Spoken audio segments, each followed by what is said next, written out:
So I've been looking backwards, thinking about our 5 years together. And I think I've told some of you, but maybe not all of you, um, that when this congregation was first suggested to me, I said no. Truthfully, Rhode Island wasn't on my radar screen.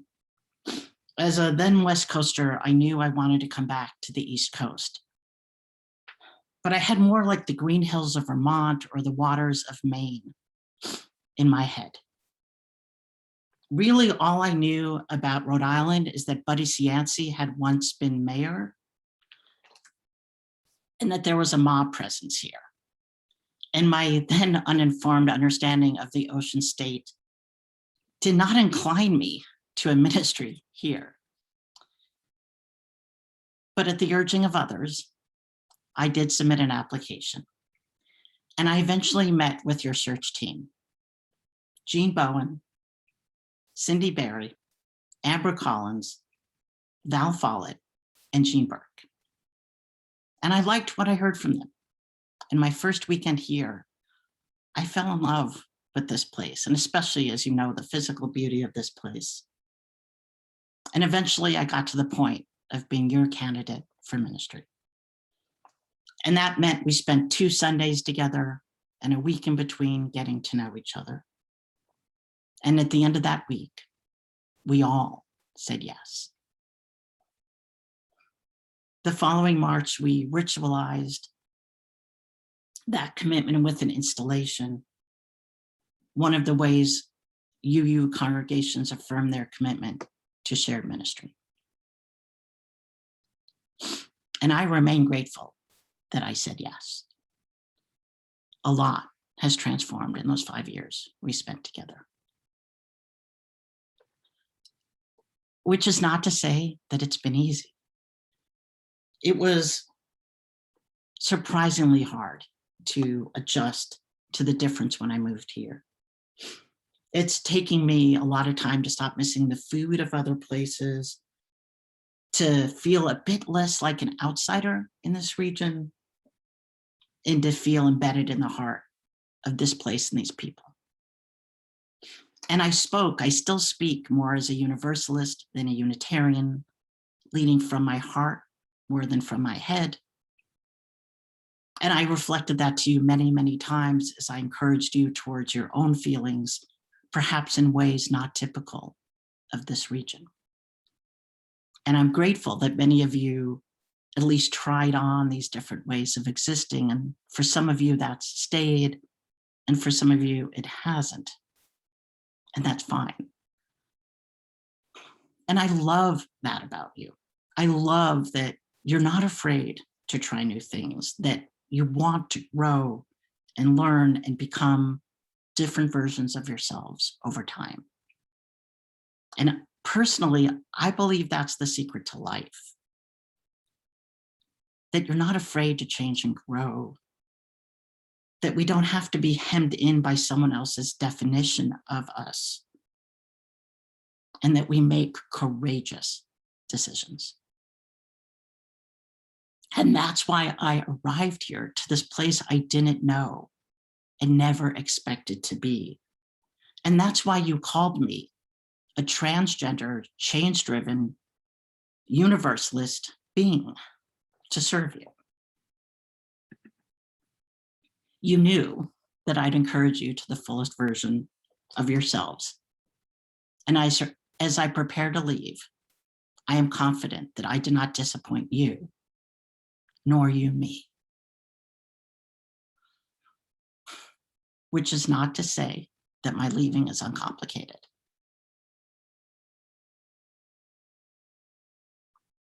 As I said in my letter to you, some here are relieved to see me go. Some are working to make peace with this new reality. And some of you are grieving my departure. And there is room for all of you here. Unitarian Universalism, maybe never more explicitly so than on this Flower Communion Sunday, it makes room for all of us. As I've shared before, flower communion arose out of the pain that existed after World War I, when so much felt lost and strange, perhaps in ways that feel familiar in this post-COVID time. People needed a way to heal, and flower communion grew out of that. The ritual of each person bringing a flower and yet leaving with a different one, a gift from another. That's exactly what it's meant to symbolize. That within the realm of all these different ideas and ways of being, there's room for all within Unitarian Universalism. I say this today knowing it's my last worship with you. And as my last act of ministry with you, I want to exhort you to know your strength. I want to encourage you that your relationships with each other and your next minister, it can take you to new places. I want you to continue on this exploration that you've begun together and that I shared with you for a time. And I want you to continue to make room for a variety of people and ideas. And like I said in the opening words, we don't get to jump over the pain of loss and change to a clean beginning, nor should we. Part of our work together is to acknowledge pain, to move through it with an open heart to whatever steps might next be. We have to name the loss, hold the pain, and let each other go. So as I thought about how to do this, because it needs a ritual, I realized I already had created one long ago. Years ago, my then partner and I divorced. And I really needed a way to let that go. That history, that hope for our shared next steps, and the questions in my head and in my heart about what might have been. So with the ritual of another UU minister, we took part in a ritual of letting go. So we each invited 2 close friends to accompany us for this. But the larger truth is that everyone in that room cared about and loved everyone in that room. There was no taking sides. There was no love diminished, but instead a room full of people like this,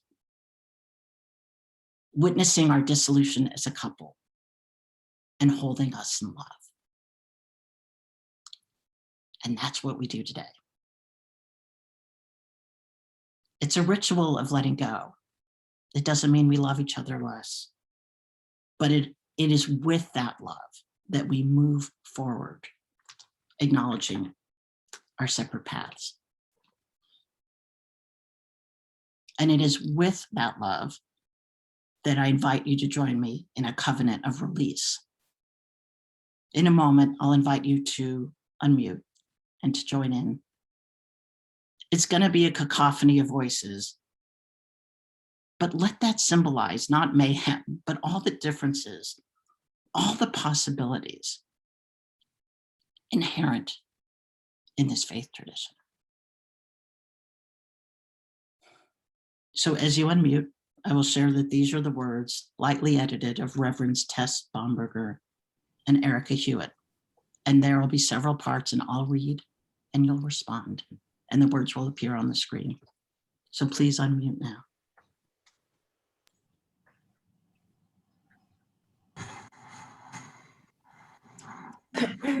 This is my part. For 5 years, you have offered me your free pulpit and the freedom of creativity and worship, gifts for which I'm grateful. I hereby return the ministry of worship to your able hands. Use it to speak to the truth and love of one another, to continue to find reverence and meaning together.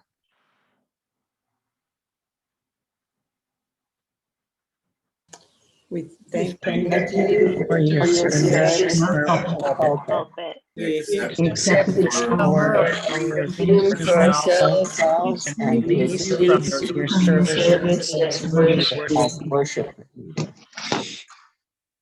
For 5 years, You have welcomed me into the transitional moments of your lives, times of sorrow and crisis, and also of great joy.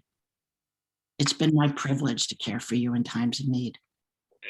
I now return the ministry of pastoral care to your hands. Use it to comfort and to celebrate the milestones of your lives with compassion. Thank you. Thank you for the pastoral care you have offered us. We accept this power of compassion for ourselves and release your role as pastoral caregiver. From my first days with you, you have asked me to lead you in works of justice and compassion, inspiring us to build a better world. I return the prophetic ministry to your hands. Use it to take the teachings of Unitarian Universalism beyond our walls into a hurting human family. We thank you for your prophetic voice. We accept it for ourselves and release you from your service as our leader for peace and justice. Since my arrival, you've asked me to be the spiritual leader of this congregation. Today, I return that leadership to you. May you guide yourselves with courage and with wisdom into a strong and sure future. We thank you for your professional leadership. We accept this power and knowledge and release you from your role as our professional leader. The light of our shared ministry will be extinguished today, but our respective ministries will continue separately. Our separate fires will bring light to the world in new and unique ways. So I'm going to light 2 candles from the chalice now. That's very good.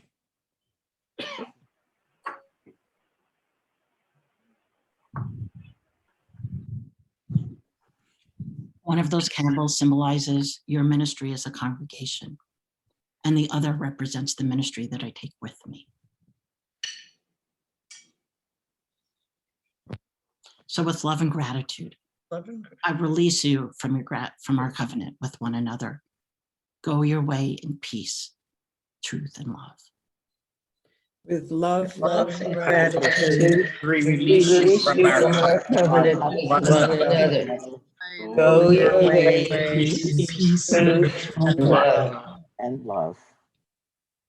Blessed be. I invite you to renew yourselves at this time.